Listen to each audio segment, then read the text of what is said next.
So I recently found out about All Tomorrows.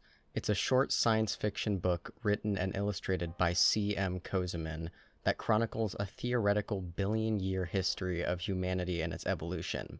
The book is full of some really interesting and creepy pictures of these life forms that don't yet exist, and within the blink of an eye, it'll tell you the full history of a planet and its inhabitants before you even get to process that something was there and then it just wasn't.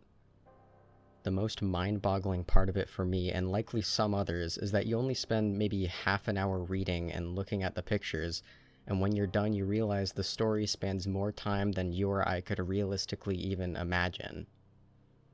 When I get to thinking about these weird quirks in the way we perceive time, something I do probably too often, I always come back to one of my favorite sci-fi movies, Interstellar.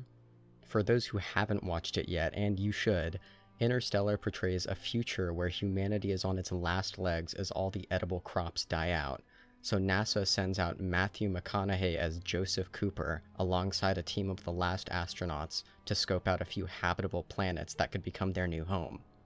But as anyone who's ever watched a movie before knows, there needs to be a conflict, an obstacle for our characters to overcome. In Interstellar, that obstacle is time itself. And it's not just as simple as Earth has 50 years of food and air left, so take your time. Because the first world our astronauts visit, Miller's planet, orbits right up next to a black hole. For reasons I can't even begin to understand outside of binge-watching Vsauce videos when I was 9 years old, time isn't as consistent as we want it to be. In the movie, it's explained that the intense gravitational pull of the black hole Gargantua on Miller's planet distorts the passage of time, meaning the 3 hours that Cooper spent on the surface translates to 23 entire years for anybody on the outside looking in. That's terrifying, and as much as we might want to just write it off as a plot device in a science fiction movie, this is a real thing that Einstein came up with, and it's been proven. We can measure this, and we literally have to account for it when the clocks on satellites end up running faster than ones on the surface.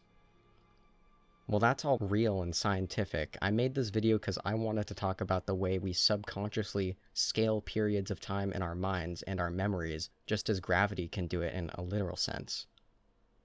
There's a really good and kind of obscure piece of media that plays with this concept.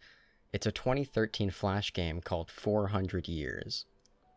You play as this sort of thwomp-looking guy made of stone, and you're given one vague objective. There's a calamity coming, and you have exactly 400 years to stop it.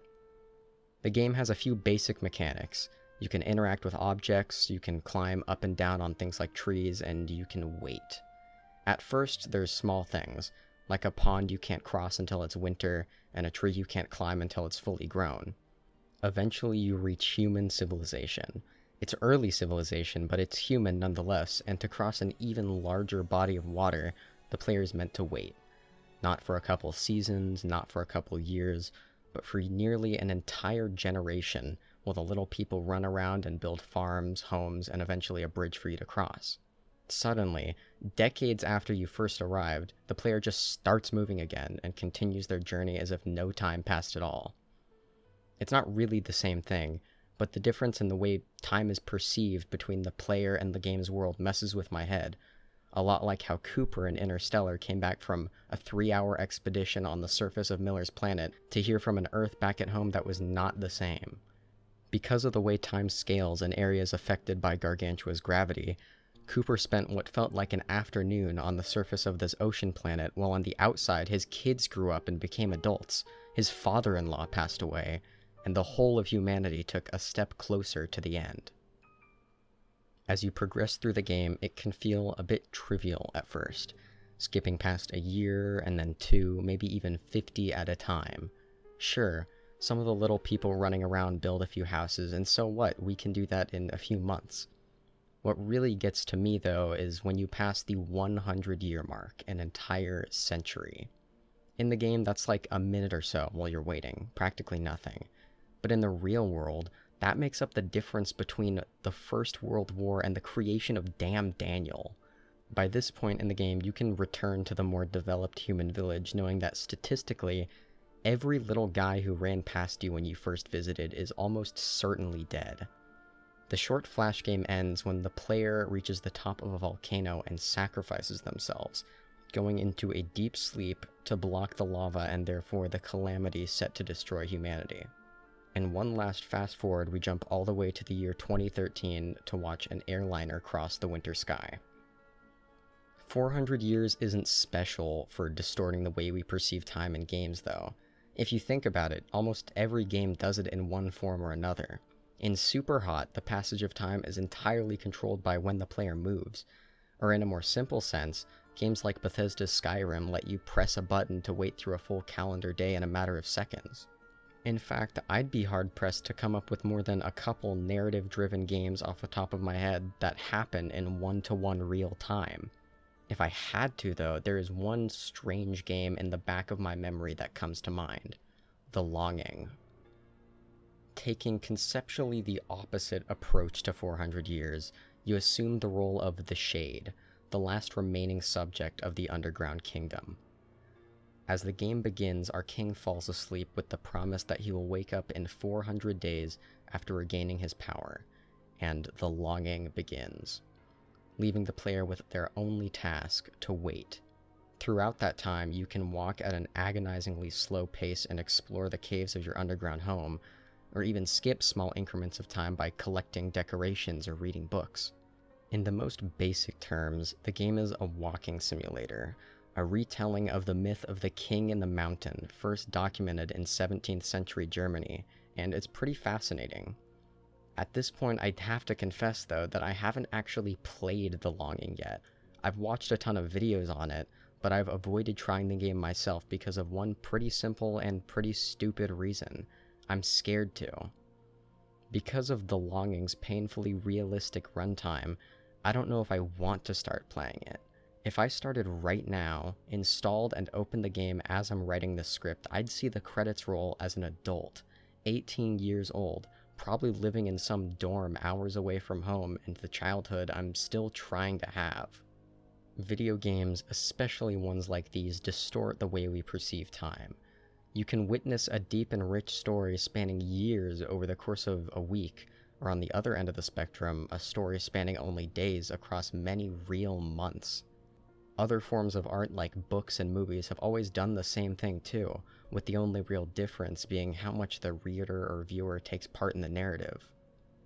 After spending the shortest long year of my life under lockdown due to obvious reasons, I think about the scary thing that connects all the tangents I've been going on.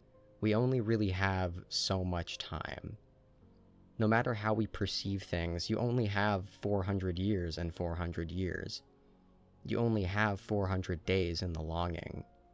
Cooper only has his daughter's lifetime stretched around a black hole to find humans a new home.